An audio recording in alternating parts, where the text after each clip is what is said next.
वक्रतुण्ड महाकाय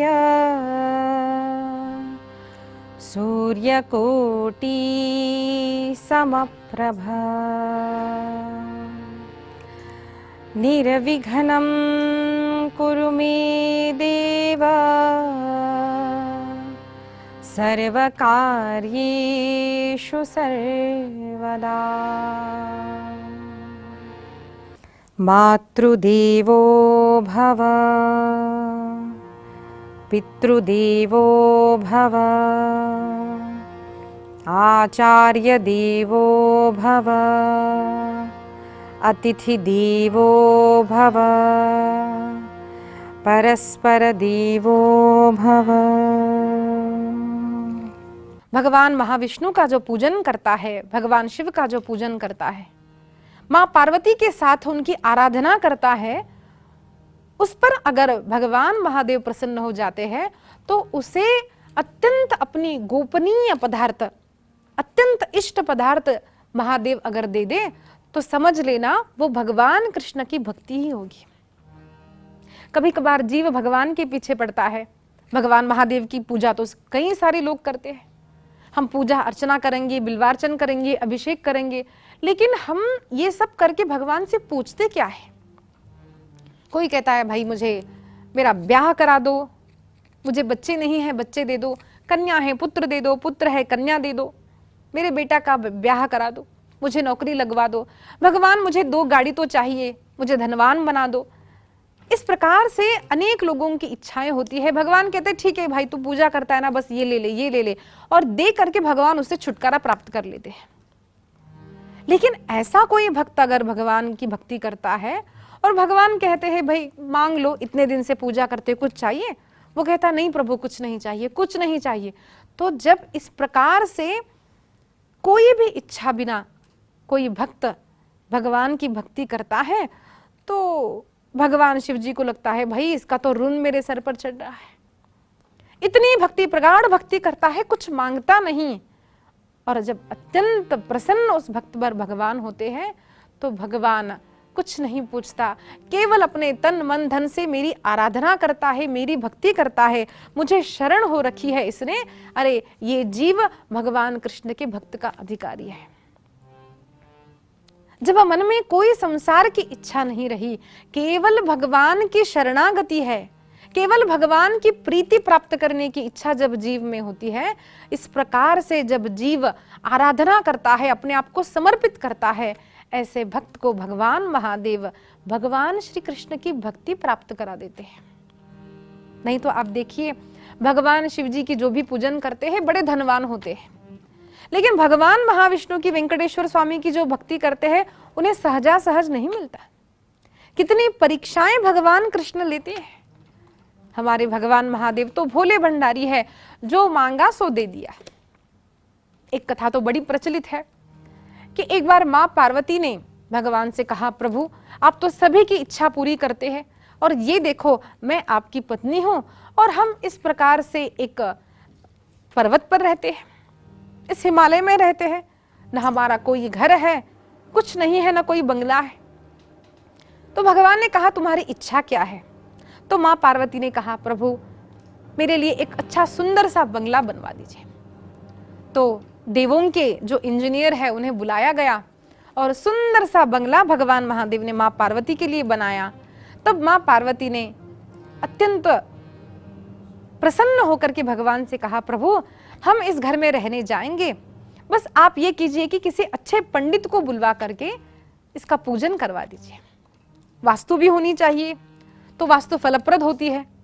तो सबसे बड़ा पंडित तो रावण था। तो भगवान महादेव ने रावण को भेजा कि भाई तुम आ जाओ पूजा करने के लिए। ब्राह्मण रावण आया, सुंदर सी वास्तु पूजा करवा दी, और पूजा करने के पश्चात भगवान महादेव ने पूछा रावण मैं बड़ा प्रसन्न हूं, तुमने अच्छी पूजा की, बताओ तुम्हें क्या चाहिए? तो देखो ये कैसा लोभी रावण था। रावण ने पूछा भगवान मुझे तो ये महल बड़ा पसंद आया है, मुझे ये महल ही दे दो।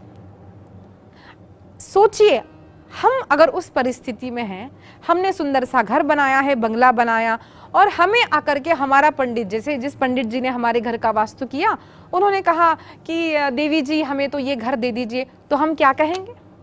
हम तो बड़ा क्रोध करेंगे, या फिर हम हंसेंगे, हम मना कर देंगे। लेकिन भगवान महादेव कैसे भोले हैं, भगवान ने कहा ठीक है, तुम्हें पसंद आया ना, बस ले लो। क्षण मात्र में उसे अपना बंगला दे दिया।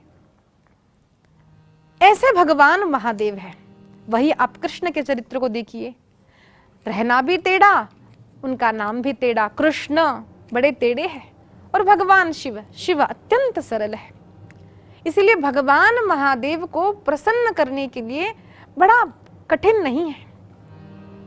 केवल भगवान के लिंग पर थोड़ा जल चढ़ाया, दूध चढ़ाया, पानी चढ़ाया, प्रणाम किया, बिल्व अर्पण किया, धतूरे का फूल अर्पण किया, और प्रार्थना करने से अपनी हर इच्छा पूर्ण करते हैं भगवान महादेव। ऐसे परम कृपालु भगवान महादेव जब अत्यंत प्रसन्न होते हैं तो अपने पास जो धन है कृष्ण भक्ति का वो प्रदान करते हैं। तो मुझे ये पता चला और मुझे बड़ा आनंद हुआ।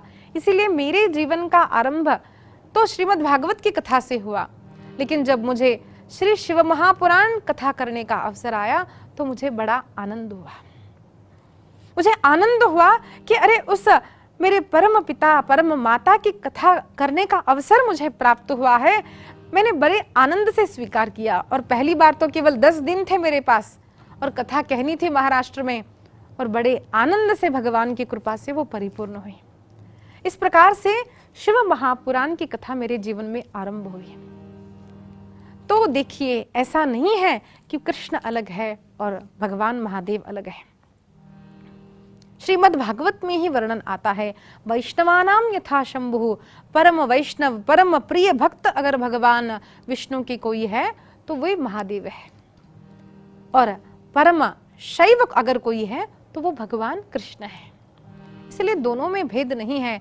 ऐसे दोनों में अभेद करने वाले मेरे परम गुरु ने मुझे प्राप्त हुए, उनसे मैंने दीक्षा ग्रहण की, उनके आशीर्वाद से ही आज मैं ये कथा करती हूँ। मैं उनको प्रणाम करके आज की कथा में आरंभ करना चाहती हूँ। सद्गुरुदेव भगवान की जय। आरती परम सांब शंकर की, आरती परम सांब शंकर की, सत्य सनातन शिव शुभकर की, सत्य सनातन शिव शुभकर की, आरती परम सांब शंकर की, आदि अनादि अनंत नाम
वज्रपाल विषधर भयहारी, हाथ कपाल पाशाल विहारी, विषय मंगल मंगल करती, आरती परम सांब शंकर की।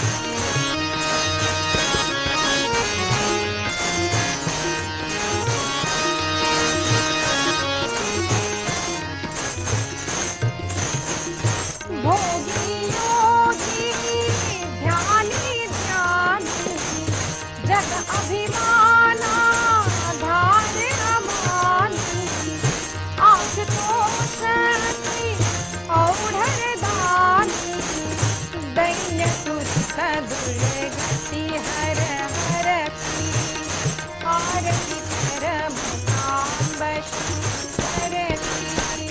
सत्य सनातन शिव शुभ करती, आरती परम सांब शंकर की, आरती परम सांब शंकर की, आरती परम सांब शंकर की।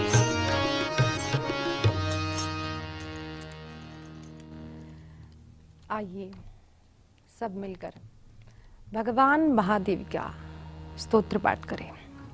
भगवान महादेव का शिव पंचाक्षर स्तोत्र अनेक लोगों को आता है, जिसे जिसे आता है आप सभी मेरे साथ पाठ करें, अथवा न आए तो केवल इसका श्रवण करें। नागेन्द्रहाराय त्रिलोचनाय, भस्मांगरागाय महेश्वराय, नागेन्द्रहाराय त्रिलोचनाय, भस्मांगरागाय महेश्वराय, नित्याय शुद्धाय दिगंबराय, तस्मै नकाराय नमः शिवाय, तस्मै नकाराय नमः शिवाय, तस्मै नकाराय नमः शिवाय।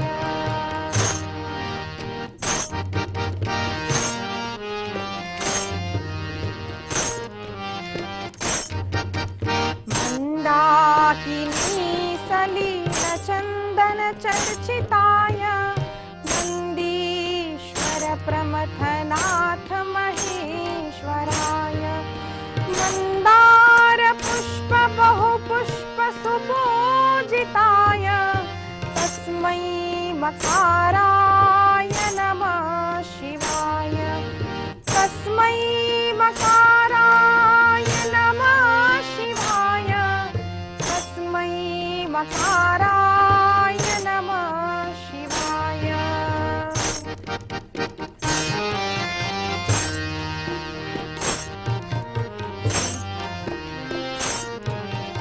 शिवाय गौरी वदनाब्जवृन्द,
पञ्चाक्षरमिदं पुण्यं यः पठेत् शिवसन्निधौ शिवलोकमवाप्नोति शिवेन सह मोदते।